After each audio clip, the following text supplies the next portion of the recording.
This is 5 on your side at 5. Focused on you. We want to start with a live look outside. Right now, our Weather First team is tracking some storms moving into the St. Louis area. Several hours ago, a small tornado touched down just north of Joplin. Here's video of that tornado posted online. So far, though, no word of any damage. Thanks so much for joining us. I'm Kelly Jackson. And I'm Mike Bush. The rain and storms will move into our area over the next several hours. So let's get straight to meteorologist Jim Castillo with our Weather First forecast. Yes, you know, that evening commute looks good around the metro. No rain, no thunder in here yet, but that'll change as we get into past 7 o'clock around St. Louis. Showers and storms arriving right now, Herman north to Bowling Green. Let's zoom in a little bit. And you can see the reds and oranges in here. Those are those heavy downpours. We had them last night around St. Louis and Arnold and also into Illinois. And now they're lining up to the west and slowly moving eastward as they also move north. So showers and thunderstorms sub-severe. Let's zoom into Pike County. But we did have one warning up around Quincy with some hail and high wind there and some tree branches knocked down. But it's just some heavier rain from Bowling Green up 61 to Frankfort at this point.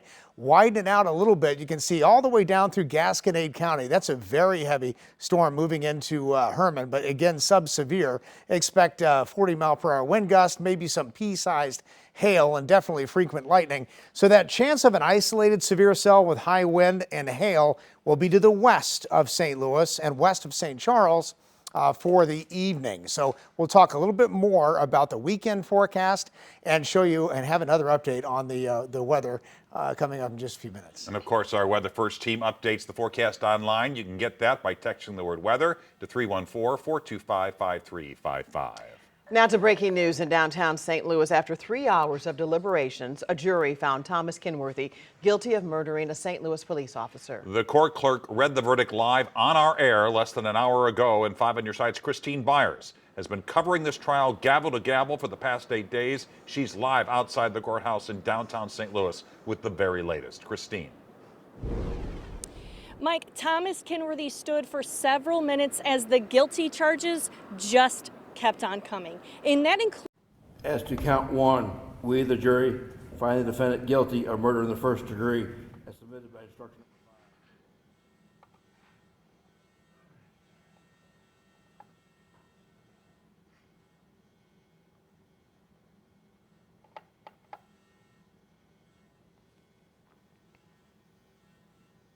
however, in closing arguments today, prosecutors said Kenworthy knew what he was doing and tricked the defense's star witness, a forensic psychologist, into diagnosing him with a mental illness he doesn't have. The jury apparently agreed and found him guilty of first-degree murder. He has been clever enough to isolate in a place where he's going to be protected from the chemical munitions. Okay? That's smart. There's nothing crazy about that. That's forethought. That's planning. In addition to that first-degree murder charge, Kenworthy was also found guilty of shooting and wounding another officer and a homeless man in the same incident. The judge will automatically sentence him in June. The first-degree murder charge carries an automatic life sentence without the chance of parole. Live outside the courthouse in downtown St. Louis, Christine Byers, 5 on your side. Tonight, police are investigating a deadly stabbing in St. Louis. It happened this morning on Cleveland Avenue in the Southwest Garden neighborhood near Tower Grove Park. Police say a man was stabbed inside a home. We're working to get information on a possible suspect, and as soon as we do, we will let you know.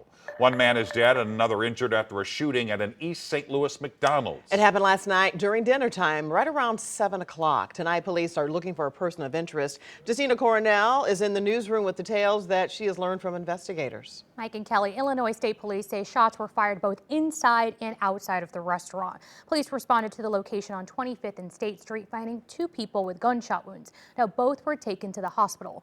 One of them, 22-year-old Trayvon Brown from Cahokia Heights, died at the hospital. According to East St. Louis Councilmember Ryan Kaysen, an altercation started inside the restaurant and later went outside. And we don't know what started this or if they even know each other.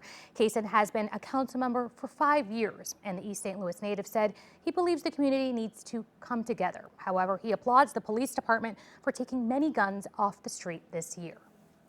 They've been trying and, just doing as much as they can. But, we're short-staffed with the police department, and, we're trying to do the best we can to recruit some more officers and also get the community a little bit more involved. This is an ongoing investigation. Illinois State Police encourages anyone who witnessed this incident or has any information of the shooting to reach out. Witnesses can remain anonymous. St. Louis Public Schools is finding a new way to deal with ongoing bus issues tonight. They'll pay families to take their kids to school. Days ago, many drivers with Missouri Central Bus Company called out. That left students in after-school activities without transportation. And earlier this year, drivers with the bus company called out in protest over a racial issue. The bus company's contract with the school ends this summer. Families will get a $75 gas card if they drive their kids to school instead of taking the bus. Residents in the Pike County community of Clarksville are breathing a sigh of relief tonight. Despite days of rain, the Mississippi is slowly starting to recede. 5 on your side's Holden Kerwicki has the latest on what town leaders are doing to try and tame the mighty Mississippi. Drop that levee over there. Since 2008, the tiny town of Clarksville, Missouri, has flooded at least 10 times, forcing most business owners to shut their doors for good and flee the community instead of relying on sandbags to hold. If you're in a building and 3 feet from you is a sandbag wall that is holding back the Mississippi River, you got to be pretty concerned about will it hold or not. Thanks to $14 million in state and federal funding, those concerns could be a thing of the past. For the last year, work has been underway on a new removable flood wall that will allow views of the river, but also protects the town once the water starts to rise. I really believe this can be a model for other places. I don't think this is the last installation on the Mississippi. It may be the first, but I think there will be people look at this and see it as being an answer. According to Mayor Smiley, work along First Street should be completed by the end of next week. However, the entire flood wall project won't be finished until spring of 2025. Coming up at 6, hear why she believes that keeping the waters of the Mississippi at bay could have business flooding back into town. Reporting in Clarksville, Missouri, Holden Kerwicki, 5 on your side.